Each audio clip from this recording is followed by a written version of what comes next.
Visual studio code এডিটরে সুন্দর করে আমরা আমাদের পছন্দ মতো কার্সর স্টাইল চেঞ্জ করতে পারি।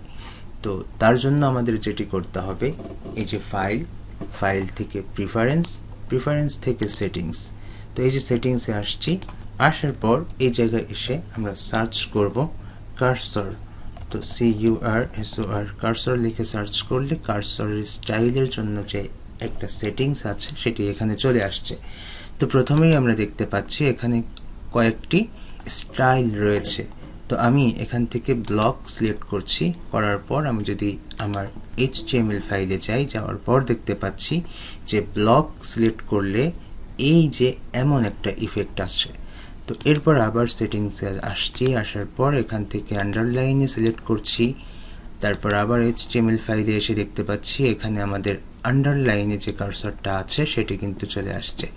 তো এরপর আমরা যদি আবার এখানে আসি, আসার পর লাইন 3 নামে একটা স্টাইল আছে, সেটাকে সিলেক্ট করে আবার যদি HTML ফাইলে আসি, তো আমরা দেখতে পাচ্ছি এটা একটু চিকন টাইপের একটা কার্সর। তো আবার স্টাইলে আসছি, আসার পর এই জায়গায় যদি আবার দিই ব্লক আউটলাইন সিলেক্ট করে আবার যদি HTML ফাইলে আসি, দেখতে পাচ্ছি এটা আমাদের ব্লক একটা ইফেক্ট।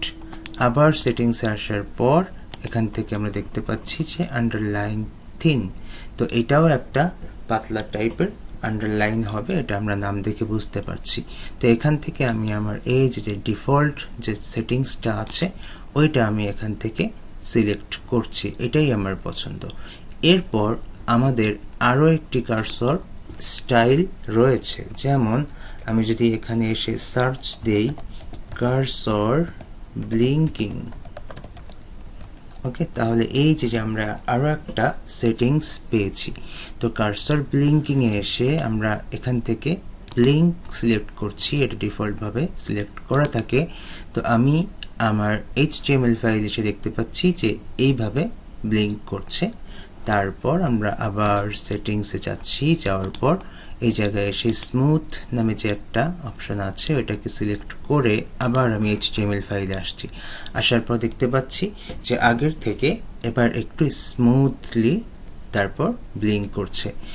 এরপর আমরা যদি আবার সেটিংসে যাওয়ার পর এখান থেকে যদি আমি এক্সপ্যান্ডে ক্লিক করি, এটা আমার পছন্দের, তাহলে আমরা দেখতে পাচ্ছি এই যে সুন্দর করে একটা ইফেক্ট পাচ্ছে আমাদের কার্সরটি।